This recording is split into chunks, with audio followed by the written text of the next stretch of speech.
everybody, and welcome back. Let's put a stop to this right now, everybody. No, we gotta get to 200 before I stop that. Never Okay. did. Once we get to 200. What if we never did those things that you want us to do? Hey, how's it going? Welcome to Minisode 158. I'm excited because I think you know what I'm bringing today, Jesse. I kind of shared it with you guys the other day, and yeah, I think you read the article. We're gonna go. I found this. What? I found this article when I was looking at UFO updates because there's a bunch of stuff going on in the UFO world. Japan just announced today that something big happened in the UFO world, and they're bringing their Congress together. There's all kinds of stuff happening. And in speaking of Japan, real quick, I must interrupt. Yeah, please. While we're on the subject, I read while looking for my article today.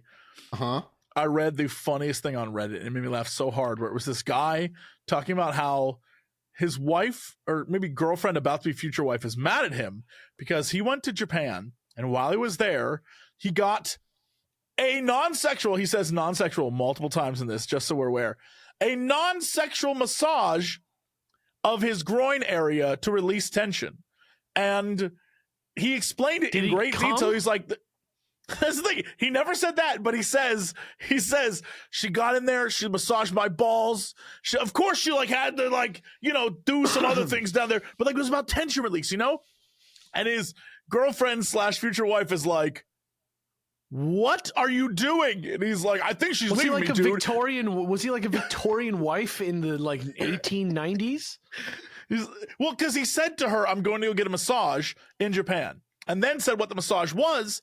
And he thought she was fine, but she hung up the phone. And the next thing you know, he's like, "There's that night. She's mad at me. I don't know what I did wrong." Wow, surprise.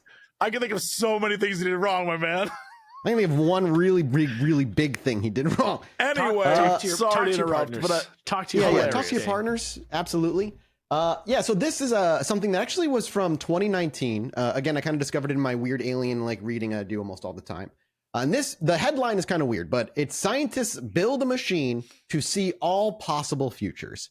And the way they do this is fascinating. And Alex, I love the look on your face already. Did you read this, Alex? I put it into the group chat. I saw that it was there. Yeah. I did not read it. So this is coming from Science Daily.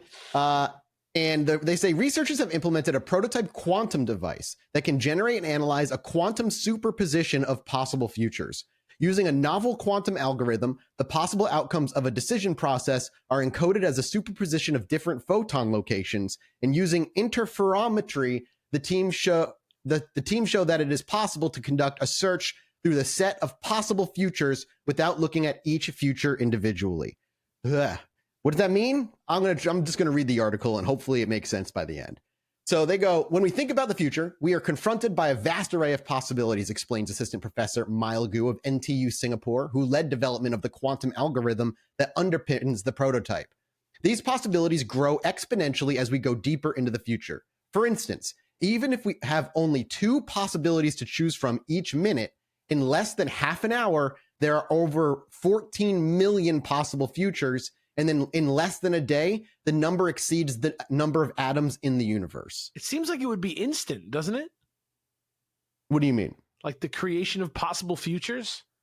No, yeah, that's what he's saying. Even if we just think within an individual person's every minute, you only had 1-2 choice in front of you. By the end of the fucking day, you're over the number of possible choices you would have made is over the number of atoms in the universe. No, yeah, sure. I follow what you're saying. I just mean it seems like it's hard. It's weird to imagine that as something that's like a linear process of making those choices and creating those universes.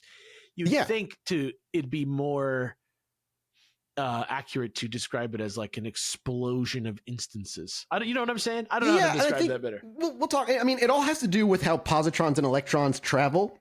Sure. Which is do they travel or are they all in all places always because every electron is identical?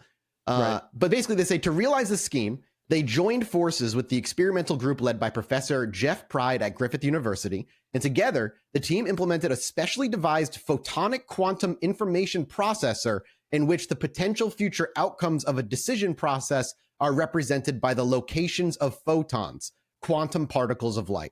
They then demonstrated that the state of the quantum device was a superposition of multiple potential futures weighted by their probability of occurrence. Quote, The functioning of this device is inspired by the Nobel laureate Richard Feynman, says Dr. Jane Thompson, a member of the Singapore team. Laureate?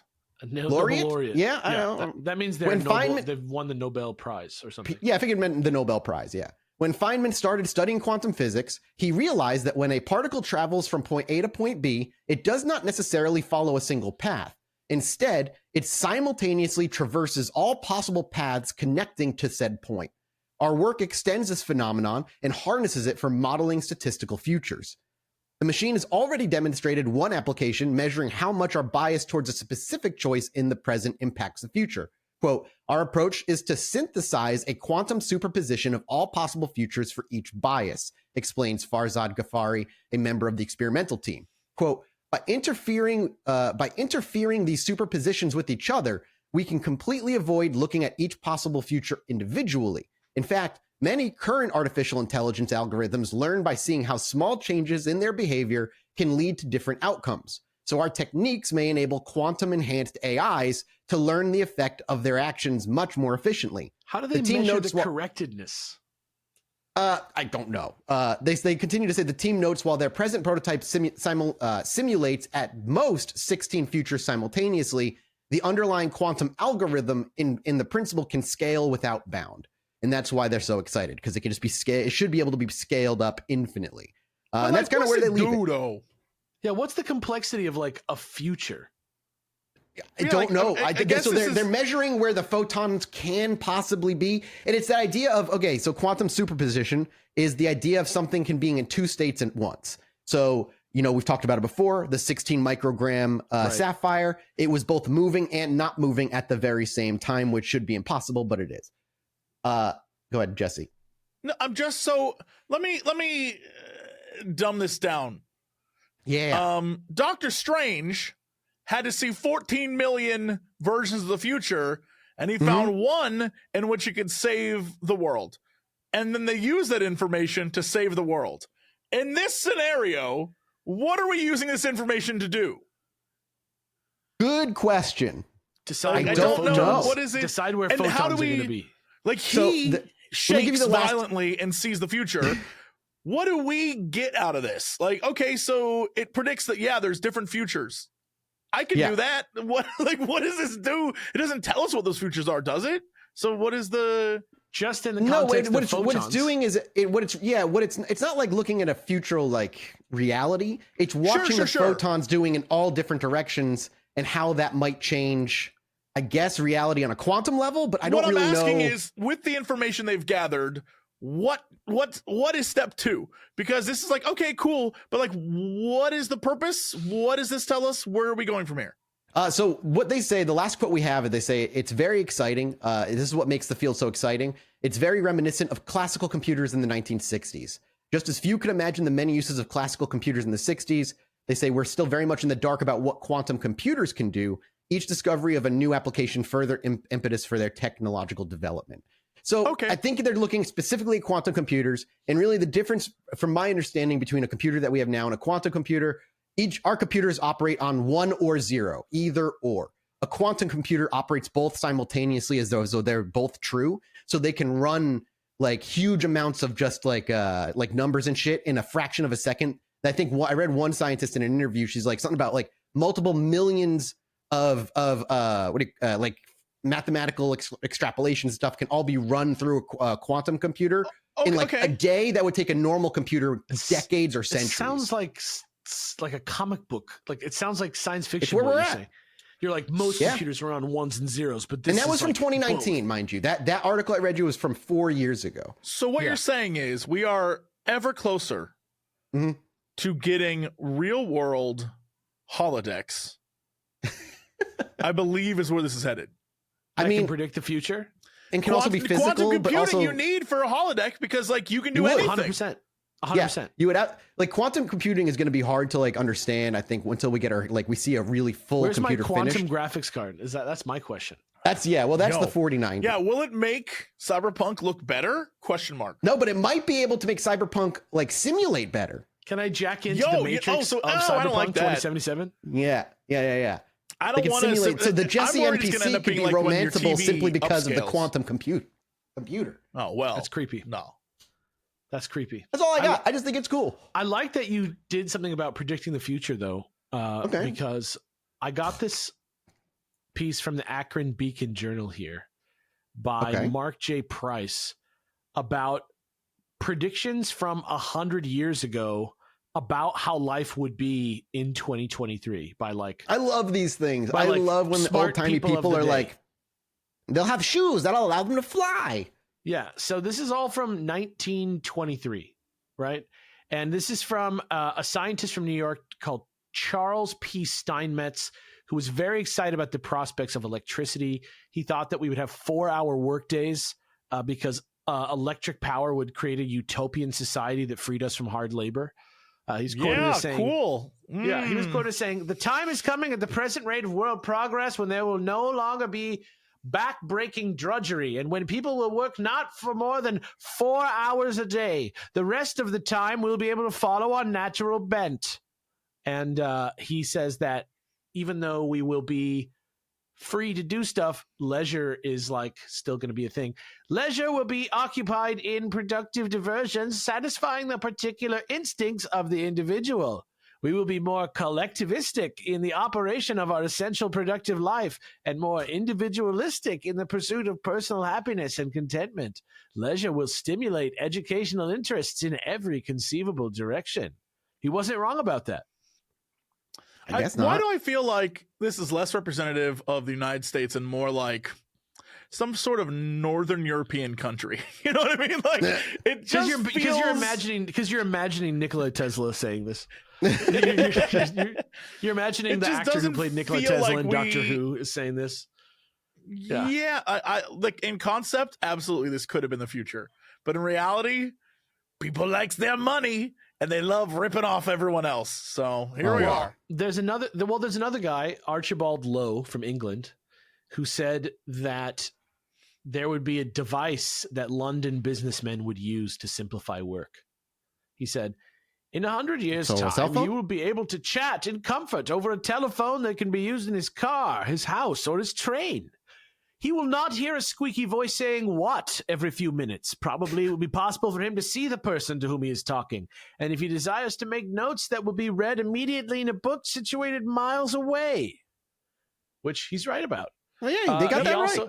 He also said, public clocks and probably our watches will be kept in time by wireless, and by the same agency, we shall be roused at whatever hour we decide to get up. That's one thing he said. He's right about that. He also said, motor cars will be enclosed by a meter, and by a meter device may pick up their power from government stations. He's correct about that, except for the socialist part. We could be there. Yeah, he's wrong. He's right. He's right about the idea, wrong about the socialism. He also said an air service will land people from all parts of the world, not at some point 6 miles away from the city, but straight on top of a hotel in a roofed arcade street. Like in Dubai, that kind of happens. They have air taxis. Let's see who else we got. We got also the sociologist William F. Ogburn, who was at Columbia University. He warned us about population explosion. He said, in the United States, we don't really appreciate the fact that the population problem is upon us. Everyone goes on the assumption that it is good business to have hurrying crowds to carry on in the marts of trade and commerce, in the professions and the manual jobs. But America will have to abandon her idea of taking on more and more population. If not, she is head on for misery, poverty, and destitution. I don't like how anti-immigration it sounds, but he's kind of right. I also wanted to read, before I wrap up, there's some zingers. Some funny zingers about the future. Hilarious zingers? Okay. Yeah, this one's from they're roasting us from the past? Sort of. So this is the Buffalo Courier in New York, said, the year 2023, the scientists tell us, will see all men wearing flowing curly locks and all the women with shaven heads. We should worry. We won't be here. That's not quite right. Well, what? I mean, the flowy locks they got for some of us. What does that mean? Yeah, I don't know. I mean, that's their prediction. Here's the Caledonian record. The men will all be Vin Diesel, and the women shall wear Vin Diesel's old hair. The Caledonian record in St. Johnsbury, Vermont said, someone dreamed the other night that he was living in the year 2023, and people were going on strike because they only made $125 a day, while the price of eggs had gone up to $10 a dozen. Oops. Yeah. You were off that on person the...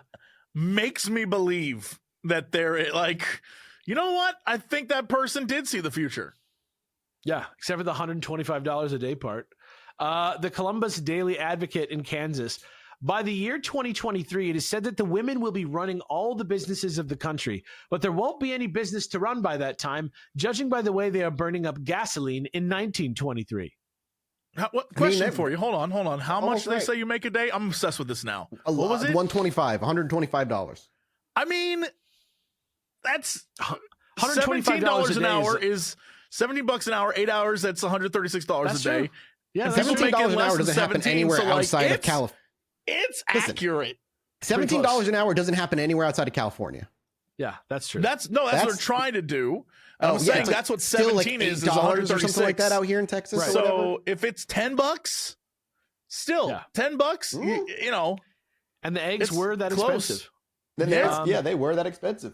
Here's it's another the thought one that counts. Here's the one from the Louisville Courier-Journal in Kentucky.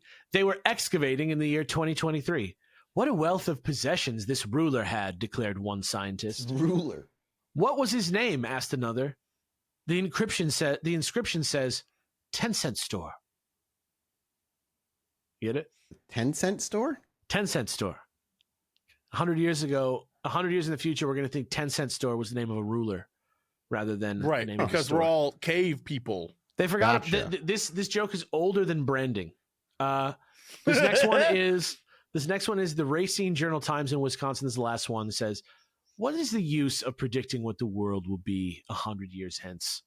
It will be the same old world, same old sunshine, same old human nature, and about the same proportion of cranks, agitators, radicals, and conservatives. Okay. There you go. How about that? Love to hear it. Gentlemen, I too would like to time travel with you. I love that. I love time travel. An amazing website I've discovered might be my favorite thing on Earth. Not dependent on time. You see, have you been a fan of dinosaurs before? Do you love dinosaurs? I lived through the 90s, man. I was there for the JP mania. I was there for I was there for Dino Damage, my man. There is an incredible website that I'm going to send to you right now called Ancient Earth Globe from dinosaurpictures.org. Okay. And I'm just going to send you this link. And it is a globe that lets you change different time periods. You can go Cretaceous, you can go first insects, and it lets you see Earth the way it looked, right? You can see Pangea and supercontinents and all that stuff. But the winner here, the best part about this website, as it gives you information about, the different parts of what is the Triassic period, right? It talks to you, that's 240 million years ago, gives you all this stuff. But the best part is in the top left corner. It says, enter a city. And if you enter any city, and since we're close to it, I'll enter Culver City, California, USA. And it will appear on the map with a red dot. Where it is at any point in time in history. That's cool. Oh my God. So you can see where it would be during the first dinosaurs, where it would be when green algae first appeared. And what's crazy is, for example, Culver City is both on the East Coast and West Coast and underwater at various points in this thing. Wow. It really does get around, Culver City. And what's crazy about it then, because this website is about dinosaurs, it tells you fossils found nearby the city. And my favorite fact is almost all of them for Culver City are underwater dinosaurs. And the fact that there's something called a Fresnosaurus, which is a Fresnosaurus. Get out of town. Fresnosaurus is the greatest dinosaur. This is like the funnest toy that I found in a long time on the internet. This is awesome. Thank you for showing this to me. I fell in love with this, and I've looked at every single point of when things are. And the best part is, it not only gives you a point of, you can put like New York City, or you can put whatever your hometown is, and we'll show you where it's at. And then you can go through history and just see not only the shape of the continents, but also plant life. And also, what's going on with the weather. It's so fascinating. And the best part is also they have outlines of current continents and or countries, so you can see kind of where things were versus what shape you're used to them being in. So America at many points in times, America was so much bigger, but then also completely small again, and then also fully underwater. Yeah. Wow. Like crazy look stuff. At 300 million years ago, there's like a little landmass in the middle of America, and that's it. And then 400 million years ago, there's like completely nothing. And then 300 million and 200 million years ago, then it looks almost exactly like it does now, just a little crunched up. It's like it totally changes. Like the entire, like the story of how the world unfolded is like pretty weird. I didn't think about that. What's crazy then is, yes, it absolutely looks like modern day America by the time you get to 200,000. But then over the next 100,000 years, it shrinks, it floods, it ices over, and it changes the landscape completely during those time periods. There is California during that time is underwater. Half of the way I tried to find Houston. It couldn't find Houston. What? Because its tectonic plate doesn't track that far into the past. What do you mean? Houston, Texas? I'm looking at it right now. I'm at 400 million years ago, and I can't find it. So I might have to zoom up. It doesn't go that far back. All right, 170 million years, I can find it. Maybe it was inside the core of the Earth before that. Maybe, yeah. That's crazy. That's Maybe cool. It's some recently. What if it's like some fresh land? That's right now at 170 million, it was basically on the West Coast. That's really cool. At 470, I see it. I'm looking at it right now. Houston, 540. I'm looking at Houston. It says it can't resolve. I had to go in the future and then go backwards, and then now it's finding it. Yeah, weird. I mean, if you do the thing on the side where it says jump to and then it has a time period, that seems a little more accurate. But this is a really sick website, though. You should actually go check that out if you can. dinosaurpictures.org/ancient-earth. That's really cool. #750. There you go. Very cool place. I figured I would share. It is a good waste of your time in an educational way. Delicious. Yep. Yeah. Well, thank you, Jesse. And thank you all for supporting us here at patreon.com/Chilluminati-pod. We'll see you guys next week with a brand new episode. And enjoy your holiday, Thanksgiving, for those who celebrate. And we'll see you then. Goodbye. Bye. Bye.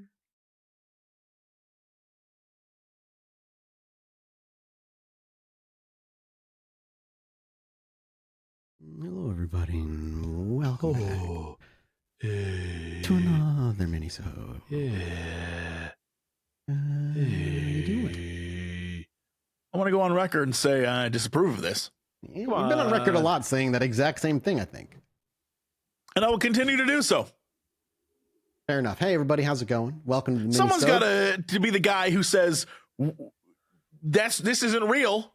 That's what the creepy feeling you feel isn't because they're creeps. It's because it's a goof and not real. And I'm trying to save you from lawsuits. Oh, okay. Thank you, Jesse. But also, I believe so it. Thoughtful. That is very thoughtful. If you pay $20 a month, you can see that he winked at the camera. And if not, I didn't know such winking. What do you mean? What are you talking about? I don't really have a topic today.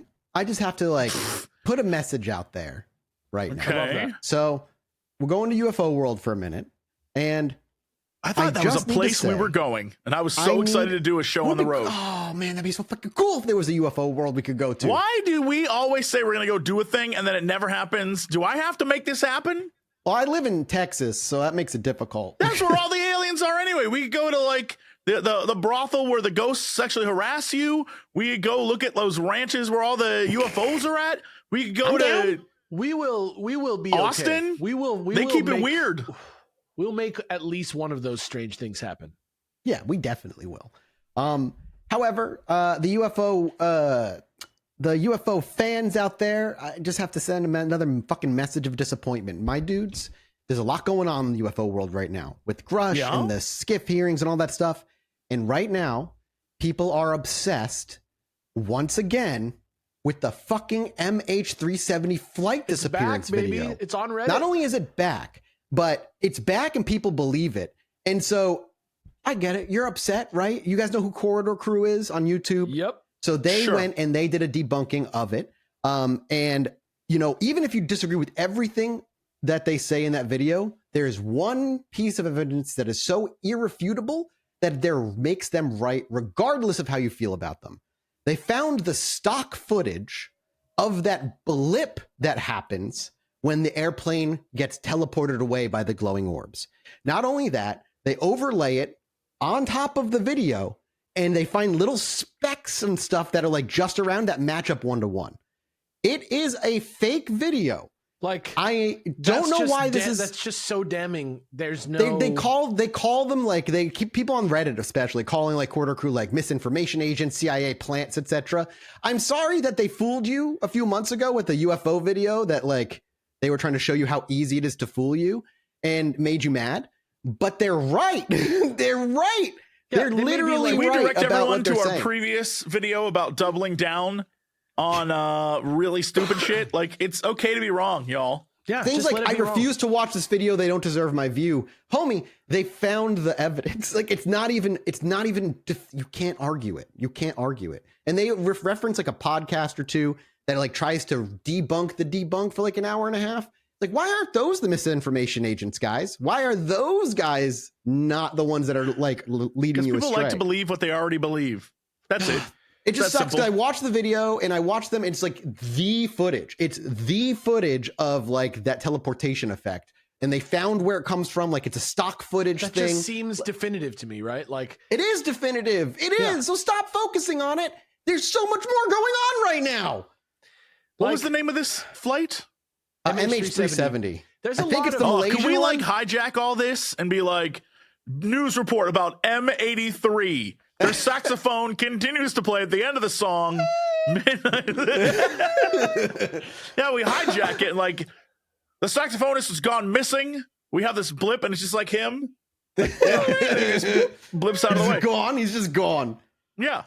It just frustrates me, man. It's like, why are we stuck on this? Like, why are we stuck on something that's so obviously fake and fantastical? It's just because it's sexy. Like, people see the footage, they get excited, they want it to be true because it's the coolest one. Not that many people that are on here reading this stuff, looking at it, are in it because they want to know the actual answer, even if it's a non-exciting answer. They just come in because they want it to be true, and then they get hostile when it's not true. And that's just another big part that they point out is like in the video, right? It's through like heat vision or whatever. It's thermals, but in thermals, you should not see the exhaust trail of the plane. They show other examples of it and that it sees through it because of the infrared waves that they see, whatever. But in the video, you still see the exhaust trails, meaning they did maybe a 3D modeling and then they overlaid an effect, but it doesn't like get rid of the contrails from the plane or anything like that. And it shouldn't even be there, but it's there. It's just telltale. Yeah. It's just all telltale. Exactly. It's all telltale. It's all very insane that it's still like a huge thing. And it's been like weeks of this. Like, fuck, dude. There's so much better shit happening in the world of UFOs right now. Jesse will remember that. I'm done. I get it. That's a good joke. That's a solid joke. It's a solid joke. I like that. Hey, I wanna bring up something to you guys today that I love. Okay.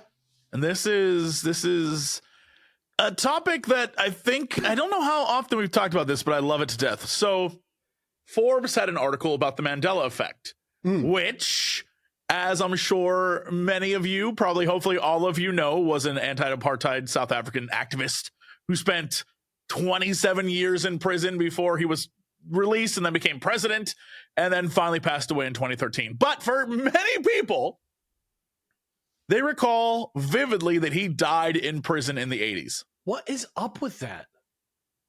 Couldn't tell you. That's weird. They try their hardest to answer everything in this article, which I think is fascinating. But again, I couldn't tell you.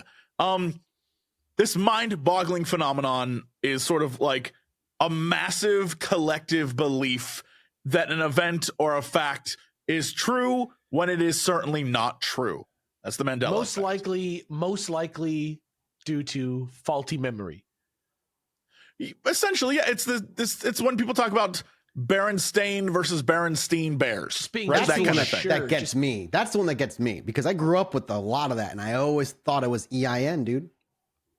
Yeah, but it's just a mistake. Like, it's okay. I definitely can chalk it up to just being bad in my brain. Yeah, but what's crazy about it is how it affects a mass amount of people on a wide scale, and not necessarily people that have even come in contact with each other. Just like for some reason, people get hit. And I know there's obviously, like the goofy answer is like, it's a glitch of the Matrix. Yeah. Which, you know, if we're in a Matrix, like, sure, might okay. Might as well entertain it. Yeah. Yeah. This effect has been agreed on as being a great example of something called false memory. Essentially, it's something that seems true, but is entirely fabricated by your own mind. And while it sounds implausible that your mind is capable of lying to you, false memories happen all the time. In fact, a great example is when it comes to trauma. A lot of people take their trauma and their brain, the only way they can keep going is to reassess what happened and give them a false memory of the situation. I will literally jump on that and say alien abductions. There are people who experience alien abductions that found out later it was a, you know, abuse situation as a kid, and they couldn't, their brain didn't do it. And on the point that people think your brain can't surprise you, bro, your dreams surprise you every night. You dream, you don't know what's about to happen. Your brain's surprising you fucking every time you dream. It happens all the time. I'll be real. The fucking Mandela effect, the literal one about Nelson Mandela. Like, I was born in the 80s, but like, I'm not old enough to remember the 80s or, you know, like have memories of him dying in jail or whatever. But I pick up some of it too. Don't you? Like, I pick up some of like the, oh, Nelson Mandela died a long time ago in jail feeling. I don't know why I think that. But I do. I know I know when he died, but I haven't. I think on this very podcast, though, we had the exact same thing with actor Rip Torn. Dude. Where we were just like, did he die? And we were just like, no, he's just drunk living in Maine or something. Last time we were like, what happened? There was like 5 people that I was with at a party. And then eventually he died. Yelling. Yeah, well, yeah. There were 5 people at a party. We were all yelling about Danny Bonaducci being dead, but he's not. Sure. It's I don't know. Crazy how that works. So again, it doesn't even have to be that big, right? A good example of a like personal false memory would be leaving the house and did you turn off the stove? Did you close the garage door? Did you send that email? Right? And you can think, oh, of course I did. And then find out you didn't. I've got a great example that happened to me this year where I felt my first like, oh my God, I must be so old. I was like, in the bathroom in the morning, I was getting ready to go, and I made sure I turned off all the faucets, went upstairs, made breakfast, came downstairs to brush my teeth, realized I just left one of the faucets completely on. And if I had left for the day, that would have been all day. And I was just like, yo, I definitely turned that off. But it made no noise, so my brain was like, well, there's no noise, so it got me. I have these memories that are absolutely not real, I don't think, but like, we laugh about it. Me and my friends laugh. Like we used to watch the show Lost every week, and it would have like a preview of the next week's episode at the end of every episode. That was just like a little montage of all the things. And to this day, I swear that Son pulled a gun on Jack and said, "I'm working with the others." Like in one of those previews, I remember it to this day. And it never. But it wasn't real. Show. Never happens in the show. There's something I figured out. Wait, but could that be because we know trailers will use footage that doesn't always get used? Is it possible the trailer is out there? But that didn't like happen in the show either. You know what I mean? Like that plot point didn't occur. Oh, okay, yeah. There's a good example of that you can actually look up right now. Go watch any series of Hell's Kitchen. The show where everyone tries to compete, become a Gordon Ramsay chef. At the end of every one of those episodes, they edit footage together to show something like next time. And then a guy's like, I'll kill you. I'll kill all of you. And then it cuts to the next episode. That scene's not in it at all. There's no reference to it. It's not there. And what's crazy is when it's on broadcast TV, a week goes by. So you have time to forget that was happening. You're just like, yo, that's going to be fire. Yeah. And then the episode comes and you're like, well, that wasn't in it, but you don't remember because you don't remember exactly why you were excited. If you watch it back to back on YouTube, you're like, none of this happened. They just fabricated drama for the next episode. And the next episode arrives and none of it happens. So that could be part of it too. I don't think people realize how much magic can happen in the editing booth. And the editing booth of your brain. Like once you take that information in, then you also re-edit it to be something else. So have you ever listened to the beginning of Serial, the show? podcast? Yes. Serial? Yes. Really great piece that opens that show. Like, give that show like 10 minutes of your time. Listen to the first ever episode. It's a great piece on just how, like, what did you do 3 weeks ago? Today, like 3 weeks ago to the day, what did you do? Like, you know, just stuff like that. And you're like, wow, my memory sucks. Yeah. In the Consciousness and Cognition magazine, right? They published a study that explained how false memories can happen through the same system of like something that is essentially called your working self, where all of your memories are not necessarily like a ball. You know, it wouldn't be like a memory isn't like inside out, right?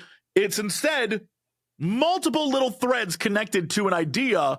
And then if like a scent hits you or a sight hits you, suddenly the memory, boom, comes back to you.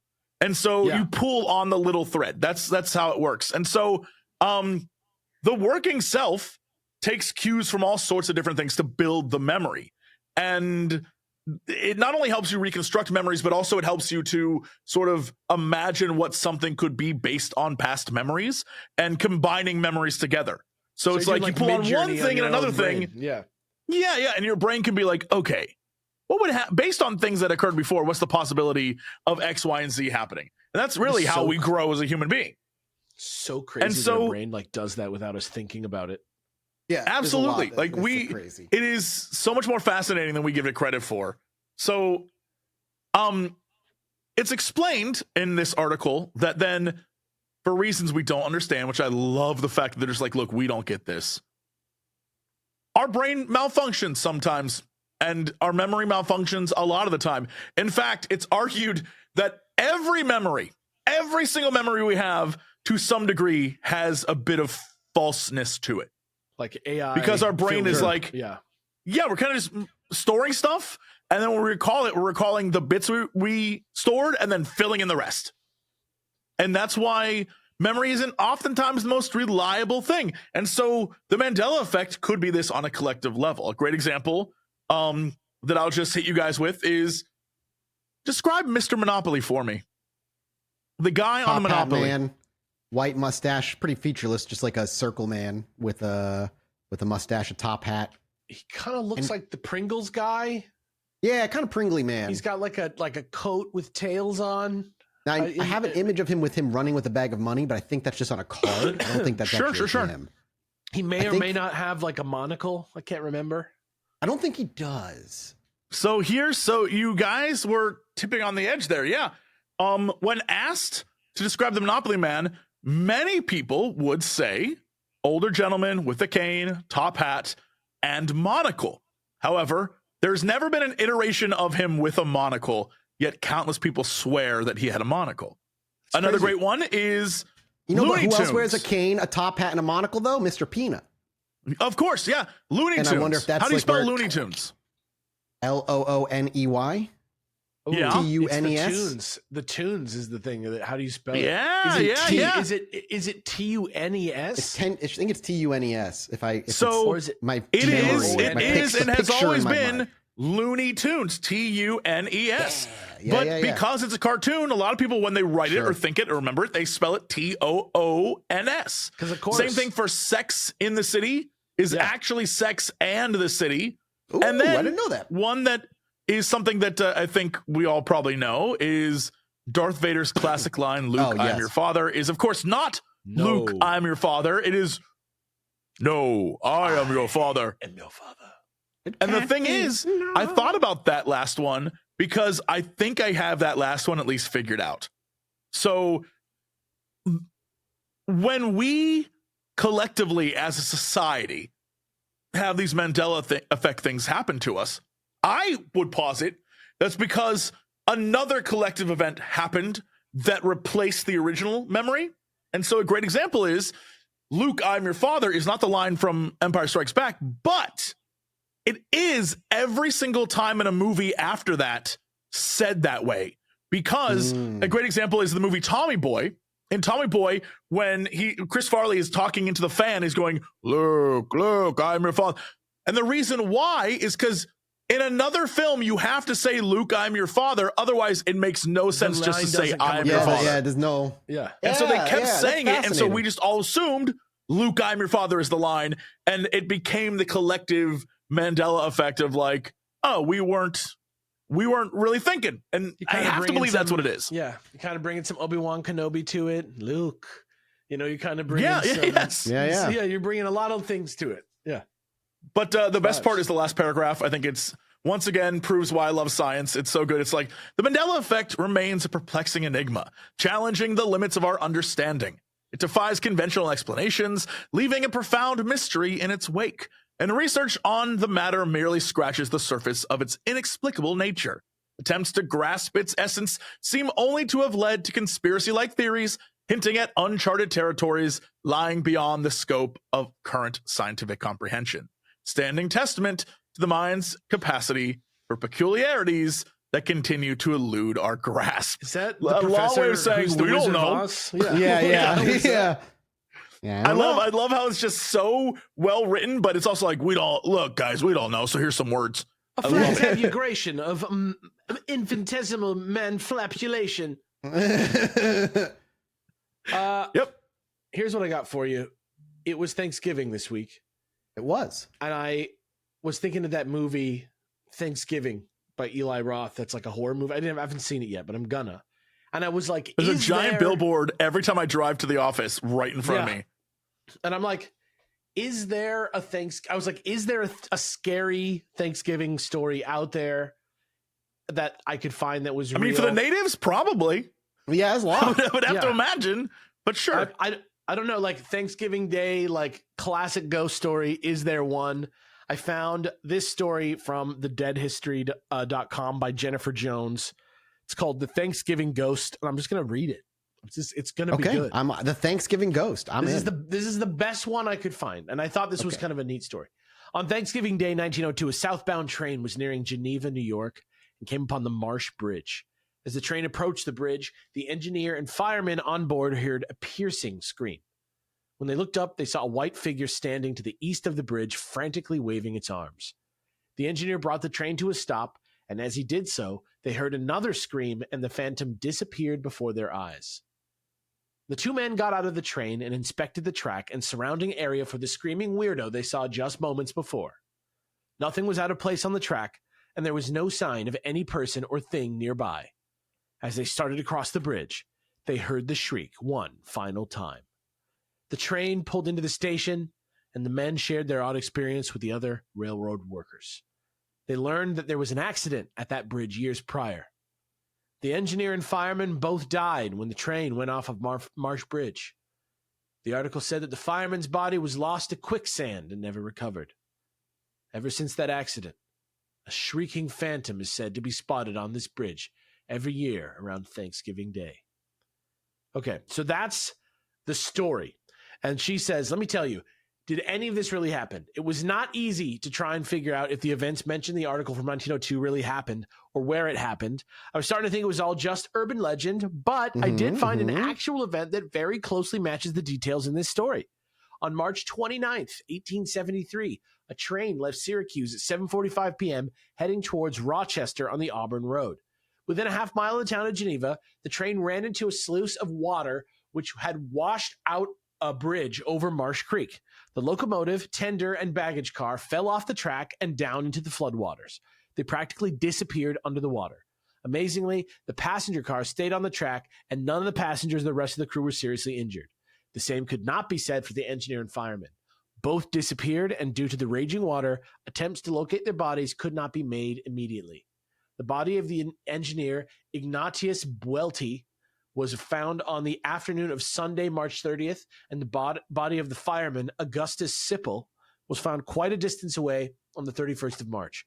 The incident became known as the Marsh Creek casualty or the Geneva disaster, and consequently, the families of both men sued the railroad due for negligence in failing to properly maintain the bridge. Both families were later awarded money. I couldn't find any connection to Thanksgiving Day. Maybe this is one of those urban legends meant to remind people how fleeting life can be. Or maybe the spirits of engineer Buelty and fireman Sipple were simply trying to warn other railroad men of the dangers of the bridge. One more time, that's Jennifer Jones, for the dead history. November 23rd, 2017. Great little story. The best one I could find about Thanksgiving. This Thanksgiving go. Woo. I'm usually just haunted by the ghost of indigestion. I like the idea of it being like a be thankful message. Yeah, that is nice. I like the idea of that being like a kind of scary warning. You know what I mean? I like that. I liked it too.